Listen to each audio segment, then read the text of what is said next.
Good morning student. आज हम एक और न्यू टॉपिक पर बात करेंगे जिसका नाम है ई गवर्नेंस। आज हम जानेंगे ई गवर्नेंस के लिए कौन कौन सी पॉलिसी और कानून का प्रावधान किया गया है ताकि ये और ज़्यादा अच्छे से यहाँ पे लागू हो सके और क्रियान्वयन इनका अच्छे से हो सके। तो आज हम इस चीज़ के बारे में चर्चा करेंगे। सबसे पहले तो हमारे लिए ये जानना ज़रूरी है कि ई गवर्नेंस क्या होता है। इसके लिए हम ये समझ सकते हैं कि जो सरकार की जो भी सेवाएँ हैं, जो भी जानकारी है, जब वो हमें जो है इलेक्ट्रॉनिक माध्यम से या फिर डिजिटल माध्यम से हमारे तक उपलब्ध होती है, हमारे तक आती है, उसी को ही हम ई गवर्नेंस कहते हैं। यानी कि सरकार की जो भी जानकारी है, सरकार की जो भी सेवाएं हैं, वो जब हमारे पास डिजिटल रूप से हमारे पास पहुंचती है, आती है, तो उसको ही हम ई गवर्नेंस कहते हैं। अब हम जानेंगे ई गवर्नेंस के लिए कौन कौन से कानून और कौन कौन सी नीतियाँ हमारे लिए लाई गई है। सबसे पहले हम कानून की बात करते हैं और जानते हैं कि कौन कौन से कानून हैं जो ई गवर्नेंस के लिए है। सबसे पहले हमारा पॉइंट आएगा सूचना प्रौद्योगिकी एक्ट, सूचना प्रौद्योगिकी अधिनियम 2000। तो ये जो है 2000 में लाया गया था और इसमें प्रावधान किया गया है कि जो हमारे डिजिटल डॉक्यूमेंट है उनको मान्यता प्रदान की गई है। पहले क्या होता था, सिर्फ कागजी जो डॉक्यूमेंट होते थे, कागजी जो दस्तावेज हुआ करते थे, उनको ही मान्यता प्रदान की गई थी और उनको ही मान्य माना जाता था। आप कहीं पे भी जाते थे तो जो भी आपके कागजी जो आपके पास दस्तावेज होते थे उनको ही माना जाता था मान्य, और माना जाता था कि यही सही है और इसी को ही हम मानेंगे। पर अब इस जो एक्ट के बाद क्या होता है कि जो हमारे ऑनलाइन डॉक्यूमेंट जो हमें पता है, हमारे डिजिटल डॉक्यूमेंट है, उनको भी उतनी ही मान्यता दी गई है जितनी कि कागजी डॉक्यूमेंट को दी गई है। यानी कि वो भी उतने ही मान्य है जितने कि कागजी डॉक्यूमेंट होते हैं। तो यानी कि सूचना प्रौद्योगिकी एक्ट 2000 में ये बात कही गई है कि जो हमारे कागजी डॉक्यूमेंट है उसके बराबर ही डिजिटल डॉक्यूमेंट है उनको मान्यता दी गई है। दूसरी जो हम इसके पॉइंट की बात करते हैं वो है इसकी धारा 4। इसकी धारा 4 में बात की गई है डिजिटल रिकॉर्ड यानी कि इलेक्ट्रॉनिक रिकॉर्ड रखने की। यानी कि जो भी हमारी सरकार है, वो जो भी हमारे कोई भी डिपार्टमेंट होगा, सरकार होगी, वो उनको जो है डिजिटल रिकॉर्ड रखने की जो है मान्यता दी गई है। मतलब जो भी हमारे रिकॉर्ड होते हैं पहले वो हमारे कागज़ों में रखे जाते थे, फाइलों में रखे जाते थे। इससे क्या दिक्कत होती थी कि जो हमारी मतलब स्टोरेज स्पेस आपको बहुत ज़्यादा लग जाता था और कागज़ों में जब आपकी फ़ाइलें हैं तो आपको ढूंढनी पड़ती थी कि कौन सी फ़ाइल कहाँ है। तो अब क्या मान्यता दी गई है, डिजिटल रिकॉर्ड रखने को जो है मतलब इनको भी उतनी मान्यता दी जाएगी। मतलब कि अब ऐसा नहीं कि आप कागज़ी रिकॉर्ड ही रखो, आपके जो डिजिटल रिकॉर्ड है उनको भी मान्यता दी गई है, वो भी उतने ज़्यादा ही सही है जितने कि हमारे कागज़ में रखे गए रिकॉर्ड थे। तो इससे क्या हो रहा है कि लोगों को बेफालतू की चीज़ें ढूंढने वगैरह में इतना ज़्यादा टाइम नहीं करना पड़ रहा है और स्टोरेज में भी काफ़ी ज़्यादा सुविधा मिल रही है। लोगों को बहुत इजीली जो भी उनके डॉक्यूमेंट है वो इजीली मिल पा रहे हैं। तो इसका मतलब है कि जो इसकी धारा 4 है वो हमारे इलेक्ट्रॉनिक रिकॉर्ड को मान्यता देती है कि वो भी उतनी ही मान्य है जितने कि हमारे सिंपल जो कागजी रिकॉर्ड है, कागजी जो दस्तावेज है, कागजी जो रिकॉर्ड में रखी गई चीज़ें हैं वो है। ठीक है। तीसरा जो पॉइंट आता है इसकी धारा 5।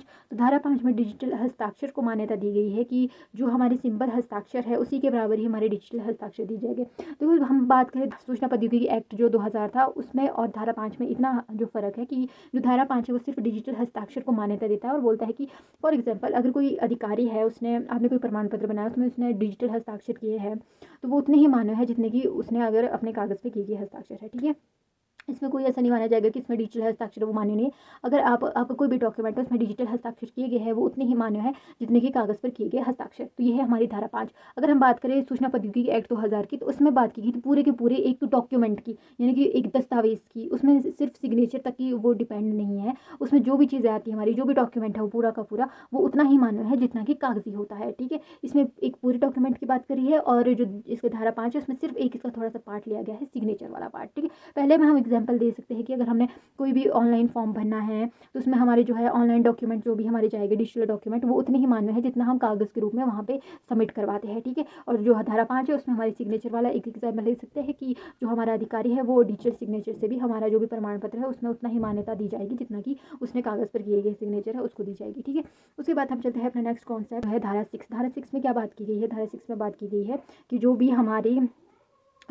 हमारी सरकार है उनको ये जो है अनुमति दी गई है कि वो अपनी सेवाएं जो है ऑनलाइन रूप से उपलब्ध करवाएगी। जैसे कि बहुत सारी चीज़ें जो हमें ऑनलाइन उपलब्ध है, जैसे ड्राइविंग लाइसेंस के बारे में हमने बात कर ली, या फिर हमने कोई भी आवेदन करना है वो भी हम ऑनलाइन कर सकते हैं। तो अगर हम बात करें सरकारी सेवाएँ जब हमें ऑनलाइन उपलब्ध कराई जाती है तो वही इसमें कहा गया है धारा 6 में, उसी की ही अनुमति दी गई है।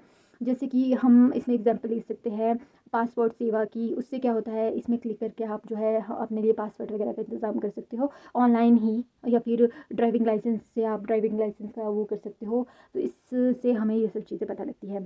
ठीक है। उसके बाद हम एक और इसका जो 5th पॉइंट आता है वो ये है कि सूचना प्रौद्योगिकी अमेंडमेंट एक्ट 2008 है ये। तो इसमें क्या किया गया है कि जो भी हमारी मतलब इसमें जो है हमारी साइबर सुरक्षा की बात की गई है कि अगर कोई भी आपके साथ ऐसा करता है, आपके बैंक खाते को धोखाधड़ी से लूट लेता है, या फिर आपको किसी भी तरह से जो है डिजिटल रूप से आपके साथ धोखाधड़ी करता है, चाहे वो आपका बैंक खाता मतलब मैं अपना जो भी वो इंटरफेयर कर लिया, या फिर आपके कंप्यूटर को हैक कर दिया गया है, तो इस तरह की अगर कोई भी चीज़ होती है तो आप जो है मतलब इस प्रोविजन के अंदर, इसके अंदर सूचना प्रौद्योगिकी अमेंडमेंट एक्ट 2008 के अंदर इसका प्रावधान किया गया है कि आपको जो है सुरक्षा दी जाएगी, और अगर आपके साथ ऐसा कुछ होता है तो उसके खिलाफ जो है कार्यवाही भी की जाएगी। तो आप पुलिस को बोल सकते हो जो भी आपके साथ चीज़ें हुई, तो इसके बीच जो इसके विरुद्ध है वो कार्यवाही की जा सकती है।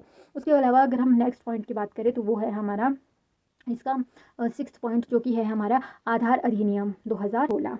ठीक है, तो इसमें क्या कहा गया है कि जो हमारा आधार है उसको मान्यता दी गई है।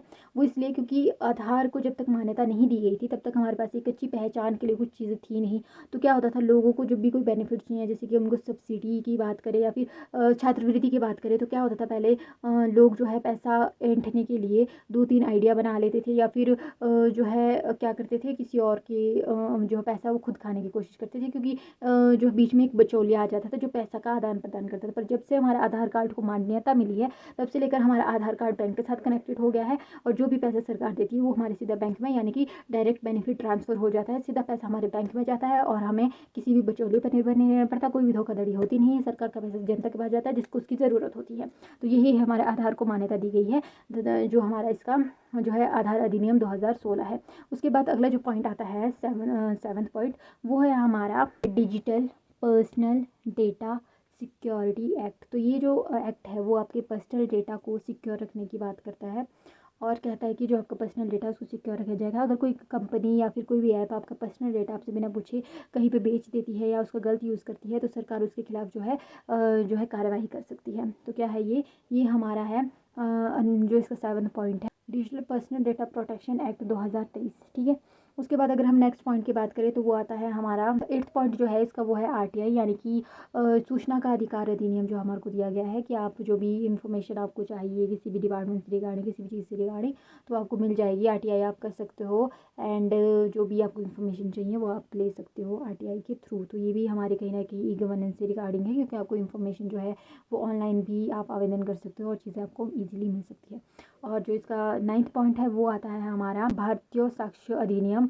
तो इसके थ्रू क्या किया गया है, ये जो हमारे कोर्ट है उसमें हमारे जो भी डिजिटल जो हमारे प्रूफ है हम उसको दिखा सकते हैं, जैसे कि अगर हम बात करें सीसीटीवी कैमरा की, या फिर कोई व्हाट्सएप चैट की, या फिर कोई भी ईमेल वगैरह, जो भी हमारे को साक्ष्य मिलते हैं जो भी हमारे उस कोर्ट से रिगार्डिंग है या फिर उस केस से रिगार्डिंग है, तो हम इसको दिखा सकते हो। तो इस चीज़ की उसमें मान्यता दी गई है कि जो भी आपके डिजिटल साक्ष्य हो गए वो भी इसमें मान्य होंगे, उसमें कोई भी ऐसा नहीं होगा कि वो मान्य नहीं है, वो भी पूरी तरह से मान्य माने जाएंगे।